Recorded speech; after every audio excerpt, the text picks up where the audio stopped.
যখন করোনা হয়, এই করোনা চলাকালীন সময়ে তখন সৎসঙ্গে একরকম বন্ধই ছিল বলতে গেলে।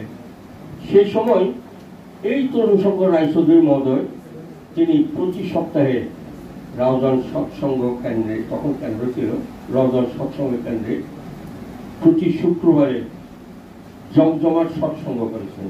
এবং তিনি দেখিয়ে দিয়েছেন এই করোনাকালীন সময়েও এত মানুষের সমাগমে সেখানে